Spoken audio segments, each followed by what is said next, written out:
Hello, and welcome to today's live reading of Murder on Oak Street by I.M. Foster, presented by Itsy Bitsy Book Bits.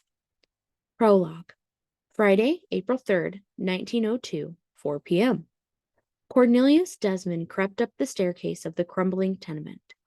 Each step creaked and moaned with the pressure of his heavy boots until, at times, he felt sure he would plunge through to the floor below.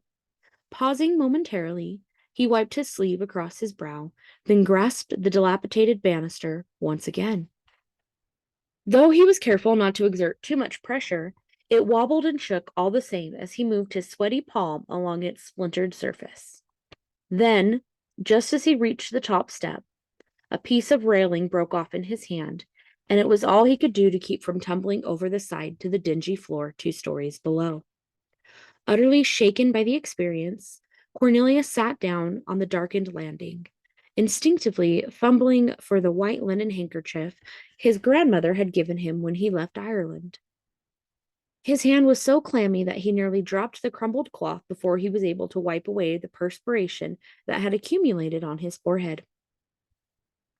He sat blinking for a moment, taking deep breaths to calm his frazzled nerves. As his eyes gradually adjusted to the dim lighting, he began to gaze around at his surroundings, hoping to see the haggard man whose nephew had come to him, begging that he go to the rooms of his dying uncle. Too ill to speak for himself, the man had sent his only relative with the message, and, as usual, Cornelius had responded immediately. Perhaps his wife was right, and he was getting too old for this. Having just turned 50, he noticed his joints ached a bit more than they had a few years before, and the strands of silver had begun to mix amidst his coarse auburn hair. Still, he felt compelled to help those less fortunate than himself. He had done well with his lumber business, far better than many of his fellow Irishmen, and what better way to put his fortune to use? With a frown, he took stock of his condition. A small tear rent the sleeve of his frock coat, and his rich leather riding boots were terribly scuffed. Forbes would not be pleased, but there was no help for it. He gazed around in the darkened landing once more, chuckling to himself. None of his business associates would ever expect to find him in such squalid surroundings, but here he was, sitting precariously on the crude landing of this dilapidated building, his creased black pants covered in dingy gray dust. Still, he had given his word, and he was, above all else, a man of his word. With the greatest of caution, he pulled himself up, taking time to brush the powdered debris from his pants as he continued to look around the dimly lit hallway. At the end of the corridor, a single gaslight flickered dismally, revealing the most deplorable conditions he had ever seen. To his left, the once elegant railing hung hazardously over the narrow staircase, evidence that at some time in the past at least one poor soul had plunged through to meet his death, or, at best, had sustained a multitude of broken bones. Almost everywhere, huge chunks of plaster covered the floor, exposing gaps of wood and brick in the wall from which it had fallen. A convenient escape route for the various forms of vermin that made the building their home, no doubt. Even the once elaborate rug had become a veritable bed of lice, for here and there inebriated bodies sprawled across its worn pattern of maroon and gray. Cornelius cringed at the sight, for even in poverty he had never tolerated such utter filth. His mother had taught him better than that. A promise was a promise, however, and the detestable conditions in which he found himself only made him more determined to assist the mysterious man who had so recently implored his aid. "Excuse me," he said as he nudged one of the men who lay half comatose on the rotting carpet. "My name is Cornelius Desmond. Was it yourself who called me for help?" The man opened his eyes momentarily, but then spewed some awful green bile across his chest, causing even Cornelius's usually strong stomach to turn slightly. He hoped desperately that it was not the man he sought, but bent down by his side just the same. "Can I be of some help?" he asked, but the drunken man just moaned and rolled over, much to Cornelius's relief. Finally, in an effort to evoke some sign of recognition, he called out the name of the man who had beseeched his help, but he received no response, save the sullen drip of water that ran along the ceiling and onto the floor. He was about to turn and leave, convinced that he had come on a fool's errand, when a short way down the hall a door opened, letting the musty glint of the street lamp filter through the grimy window. A dirty-faced young woman peered out from amongst the shadows and smiled sweetly. Though she couldn't have been more than 16, Cornelius could see she was worn far beyond her years, and he gently placed a few coins in her shaking hands before speaking.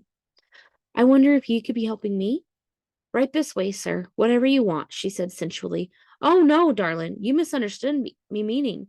'Tis a large gentleman I'm looking for, about 6 feet or so, I believe." "I don't know nothing of that sort," she said. "You'll have to go elsewhere for that." Then she slammed the door in his face, making sure to secure the money in her bodice before she did. "Wait, please, 'tis not like that. He's ill, you see, and needs me help. I must find him at once, lest it be too late." After a moment's hesitation, the door opened, and a thin ivory arm pointed out the crack and down the hallway. "I reckon you're looking for old Joe."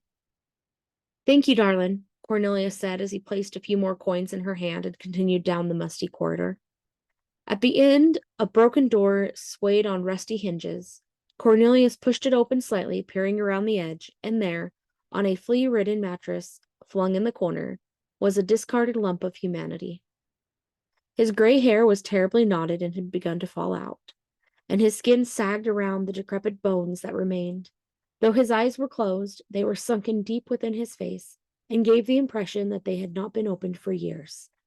Taking care not to stumble over the debris that covered the unvarnished floor, Cornelius moved to the old man's side, gently touching the putrid skin surrounding his neck. For he feared he had indeed arrived too late to offer anything more than a proper burial. Still, if that was the case, he was determined to see that the poor soul was laid to rest with dignity. Unfortunately, he had no sooner bent down than there was a loud, shattering crash. A searing pain shot through his head as heavy glass fell around his feet, and he dropped to the ground, half conscious. A brown-haired man, a bit older than himself, quickly lifted Cornelius's bleeding head in his arms and began pouring whiskey down his throat and over his clothes. Though Cornelius tried desperately to protest, he was too dazed to move and could only shake his head from side to side, groggily, attempting to push the man's arm aside, but to no avail. He could do no more than blink in disbelief at the man whose wild eyes gazed down at him. Hastily, the stranger dragged Cornelius back out into the hallway. "Now everything ye have will be mine," the villain whispered with a grin. Then, without another word, he tossed Cornelius over the broken railing, sending him sprawling to the hard wood floor 2 stories below. Cornelius lay in a pool of blood, pain shooting through every part of his body. The mysterious man stood glaring down from 2 stories above. Did he know that face? He couldn't think.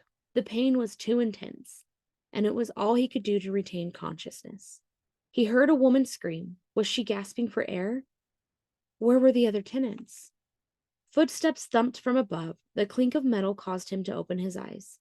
A bloody knife lay inches from his fingers. The mysterious man knelt beside him, still chuckling. Almost casually, without any feeling whatsoever, he reached into Cornelius's waistcoat pocket and retrieved the gold watch Bridget had given him. "I'll give me best to your wife." With a vicious cackle, he stood up, and tucking the watch in his pocket, walked out into the evening mist.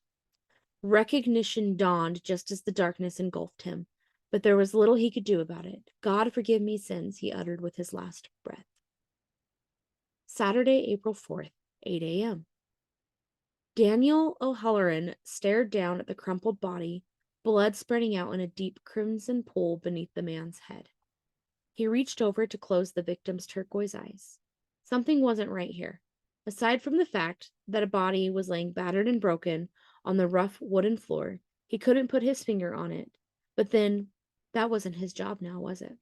"Well?" Sergeant Timothy O'Halloran asked, a frown creasing his aging brow. "What killed him, then?" Trying to suppress a smile, Daniel stood up, brushing the dust from his pants. His uncle knew very well what had killed the man, but clearly wanted to make Daniel feel important in his new position as a coroner's physician for the city of New York. "You're well aware what killed him, Uncle Timothy."